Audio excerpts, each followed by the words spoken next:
یہی عقیدہ ہے کہ نبی کو علم غیب ہو سکتا ہے۔ ماں کے پیٹ میں کیا ہے؟ قرآن کی آیت سنیے، ان اللہ عندہ علم الساعہ، اللہ کے علم میں ہے قیامت کب آئے گی، وَيُنَزِّلُ الْغَيْثَ، بارش کب برسے گی یہ بھی اللہ کے علم میں ہے، وَيَعْلَمُ مَا فِي الْأَرْحَامِ، ماں کے پیٹ میں کیا ہے یہ بھی اللہ کے علم میں ہے۔ لیکن احمد رضا خان صاحب بریلوی خالص الاعتقاد صفحہ 53 پہ لکھتے ہیں، ہم نے ایسی جماعتوں کو دیکھا ہے جنہوں نے یہ جان لیا کہ وہ کہاں مریں گے، اور حالت حمل میں اور حالت حمل سے بھی پہلے، کام سٹارٹ ہونے سے پہلے ان کو علم تھا اس عورت کے پیٹ میں لڑکا ہوگا یا لڑکی ہوگی۔ یہ علماء بریلی کا عقیدہ ہے، اور یہی علماء دیوبند کا عقیدہ ہے۔ یہ ارواح ثلاثہ صفحہ اس کا 163 ہے، صفحہ 163 پر اپنے ایک مرید کا، پیر کے مرید کا قصہ، پیر صاحب تو خیر پیر صاحب ہوتے ہیں نا، یہ ان کے مرید کا قصہ ہے۔ خان صاحب نے فرمایا، مولانا نانوتوی فرماتے تھے، قاسم نانوتوی، کہ شاہ عبد الرحیم ولایتی کے ایک مرید تھے جن کا نام عبداللہ خان تھا، قوم کے راجپوت تھے، حضرت کے خاص مرید تھے۔ ان کی حالت یہ تھی، کسی کے گھر میں حمل ہوتا، تعویذ لینے آتا تو وہ فرما دیا کرتے تھے تیرے گھر میں لڑکی ہوگی یا لڑکا، اور جو آپ بتلاتے تھے وہی ہوتا تھا۔ تو کسی نے پوچھا، حضرت جو کہتے ہو وہی ہوتا ہے، آخر وجہ کیا ہے؟ کہا بھائی میں کیا کروں، بچہ اپنی پوری صورت کے ساتھ میرے سامنے واضح ہو جاتا ہے، الٹرا ساؤنڈ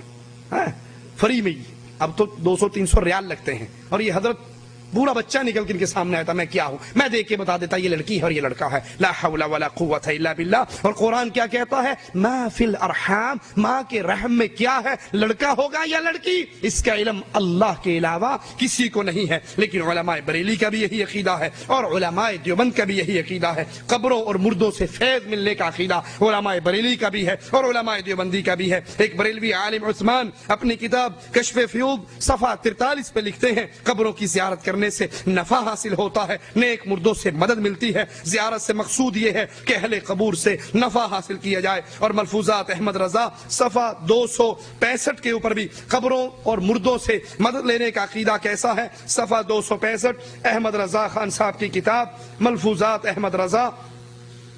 اس میں لکھتے ہیں کہ خواجہ غریب نواز کا کہ مزار پر بہت کچھ فیض و برکات حاصل ہوتے ہیں۔ ایک دن ایک ہندو آیا جس کے سر سے لے کے پیر تک پھوڑے ہی پھوڑے تھے، اللہ جانتا ہے کس قدر تھے۔ ٹھیک دوپہر کو آتا اور حضرت کی درگاہ پر قبر کے سامنے گرم ریز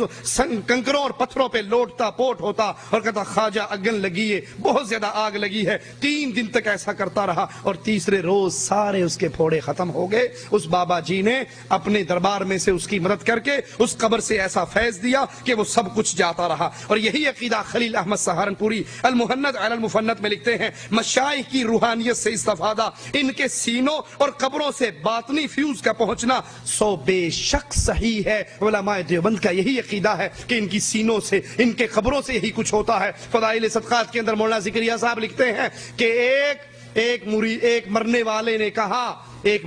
نے کہا کہ میں زندہ ہوں، میری قبر سے تجھے وہی فائدہ حاصل ہوگا جو میری زندگی سے ہوتا ہے۔ اور مرید نے پھر لکھا کہ جو مجھے حضرت کی زندگی سے فائدہ ہونا تھا، سارا فائدہ مجھے حضرت کی قبر سے ملا، لا حول ولا قوت الا باللہ۔ رسول کریم صلی اللہ علیہ وسلم فوت ہو کر اس دنیا سے جا چکے ہیں، اس دنیا سے آپ کا تعلق ٹوٹ چکا ہے، اس دنیا کے حالات کا اللہ کے نبی کو علم نہیں۔ لیکن علماء بریلی اور علماء دیوبند کیا کہتے ہیں سنیے، ملفوظات احمد رضا صفحہ نمبر 249 کے اندر 249 ملفوظات احمد رضا اللہ کے نبی صلی اللہ علیہ وسلم کے بارے میں کہتے ہیں کہ اللہ کے حبیب انبیاء کرام، سائل سوال کرتا ہے انبیاء اور اولیاء کی کرام کی حیات برزخیہ میں کیا فرق ہے؟ کہا انبیاء کرام کی حیات حسی، حقیقی، دنیاوی ہے، ان پر تصدیق وعدہ الہیہ کے لیے ایک لمحے کے لیے موت طاری ہوئی، پھر ان کو فوراً ویسی ہی حیات عطا فرما دی گئی جیسی دنیا کی حیات تھی۔ ان پر دنیا کے احکامات لاگو ہوں گے، ان کا ترکہ بانٹا نہ جائے گا۔ حالانکہ رسول کریم کا ترکہ کیوں نہ بانٹا گیا کہ اللہ کے نبی نے فرما دیا تھا انبیاء جو چھوڑتے ہیں وہ امت کے لیے صدقہ ہوا کرتا ہے۔ ہماری وراثت تو علم ہے جس کو ہم دے کر جا رہے ہیں، لیکن کہتے ہیں نبی کا ترکہ اس لیے نہیں بٹا کہ آپ زندہ ہیں، ان کی ازواج کو نکاح حرام ہے، ازواج مطہرات پہ عدت نہیں ہے، حالانکہ نبی کی بیویوں سے نکاح اس لیے حرام نہیں کہ نبی کی بیوییں زندہ ہیں، بلکہ اس لیے حرام ہے کہ یہ بیوییں امت کے لیے ماں بن چکی ہیں، اور ماں سے نکاح امت محمد رسول اللہ صلی اللہ علیہ وسلم کو نہ لائق ہے، نہ زیبا ہے، نہ شریعت اس کی اجازت دیتی ہے، بلکہ یہ بدترین عمل ہے اپنی ماں کے ساتھ بدکاری کرنا، جس کو حدیث رسول یوں بیان کرتی ہے سود کا ذکر کرتے ہوئے کہ سود کا سب سے چھوٹا گناہ یہ ہے کہ انسان اپنی ماں کے ساتھ بدکاری کرے، اور یہ کہتا ہے نبی کی بیویوں سے نکاح اس لیے حرام ہے کیونکہ نبی صلی اللہ علیہ وسلم زندہ ہیں، وہ اپنی قبر میں کھاتے پیتے ہیں، نماز پڑھتے ہیں، بلکہ سیدی محمد بن عبد الباقی زرقانی فرماتے ہیں نعوذ باللہ ثم نعوذ باللہ، اس غلیظ ترین عقیدے کو اگر واضح کرنا مقصود نہ ہوتا، اللہ کی قسم میں اس عبارت کو نہ پڑھتا کہ انبیاء علیہ السلام اپنی قبروں میں ان کی ازواج مطہرات پیش کی جاتی ہیں جن سے وہ شباشی کرتے ہیں، لا حول ولا قوت الا باللہ، انا للہ و انا الیہ راجعون۔ یہ عقیدہ علماء بریلی کا ہے، اور دیوبندی علماء کا بھی یہی عقیدہ ہے۔ المہند علی المفند صفحہ 221 پر، المہند المفند کا صفحہ 221 ہے، اسی عقیدے کو بیان کرتے ہوئے تھانوی صاحب کے حوالے سے کہتے ہیں ہمارے نزدیک اور ہمارے مشائخ کے نزدیک اللہ کے نبی صلی اللہ علیہ وسلم اپنی قبر مبارک میں زندہ ہیں، آپ کی حیات دنیا کی سی ہے،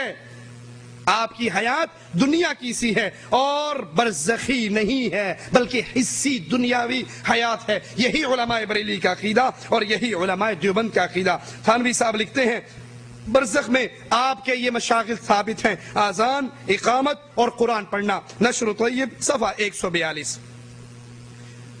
رسول اللہ صلی اللہ علیہ وسلم کی نبوت میں کسی اور کا حصہ نہیں ہے۔ اللہ کے نبی صلی اللہ علیہ وسلم نے مسئلے کو واضح کرنے کے لیے عمر ابن خطاب کو یہاں تک کہا تھا جب ان کے ہاتھ میں تورات کا ورقہ دیکھا تھا، لو کان موسیٰ حیاً، آج موسیٰ علیہ السلام زندہ ہوتے تو ان کو بھی میری اتباع ہی کرنی پڑتی، میرے پیچھے ہی چلنا پڑتا، لیکن اللہ کے نبی صلی اللہ علیہ وسلم کی رسالت میں علماء بریلی کیسے اپنے بزرگوں کو شامل کرتے ہیں، یہ ہمارے ہاتھ میں تذکرہ غوثیہ ہے جس کا صفحہ نمبر 324 ہے۔ 324 صفحہ پر وہ ایک اپنے پیر اور مرید کا قصہ بیان کرتے ہیں کہ ہمارے پیر ابو بکر شبلی کے پاس 2 شخص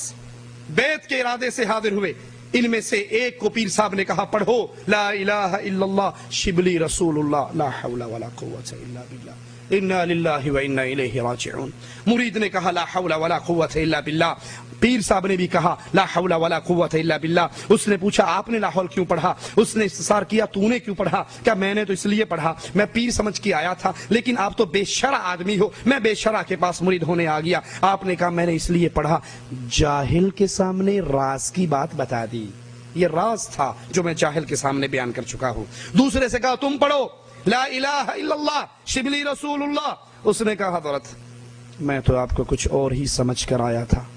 آپ تو ورے ہی گر پڑے، صرف رسالت پہ ہی قناعت کر لی، میں تو اس سے اگلا سٹیج دینے آیا تھا، رسالت سے اگلا سٹیج کس کا ہے؟ کہا میں تو تجھے اللہ بنانے آیا تھا، تم تو پہلے ہی گر گئے، تو خدا بننے کا دعویٰ کرتا میں اس کو بھی تسلیم کرتا۔ تو پیر صاحب نے ہنس کر فرمایا اچھا تم کو ہم تعلیم کریں گے، تم ہمارے پاس بیٹھو۔ یہ علماء بریلی کا عقیدہ، اور سیم یہی عقیدہ علماء دیوبند کا ہے۔ یہ ہمارے ہاتھ کے اندر رسالہ الامداد اشرف علی تھانوی صاحب کا، اس کا صفحہ نمبر 34 ہے، جہاں پر ایک مرید خواب دیکھتا ہے اور خواب میں کلمہ پڑھتا ہے لا الہ الا اللہ اشرف علی رسول اللہ، پھر ان کی آنکھ کھل جاتی ہے، ہڑبڑا کے بیٹھ جاتا ہے، پریشان ہوتا ہے میں نے کیا کلمہ پڑھا، غلطی یاد آتی ہے، زور زور سے روتا ہے، پھر اپنی غلطی کی اصلاح کرنے کے لیے اب نبی کریم صلی اللہ علیہ وسلم پر درود پڑھنے کی کوشش کرتا ہے، لیکن کہتا ہے کہ میں اب جاگ چکا ہوں، نیند ختم ہو چکی ہے، بیداری کی حالت میں ہوں، لیکن پھر بھی زبان میری کہتی ہے اللہم صلی علی سیدنا و نبینا و مولانا اشرف علی لا حول ولا قوت الا باللہ۔ یہی عقیدہ علماء بریلی کا، اپنے پیروں کو اتنا عظیم مقام دیا کہ ان کو نبی کی رسالت میں شامل کر دیا، اور یہی عقیدہ علماء دیوبند کا۔ یہ سائل سوال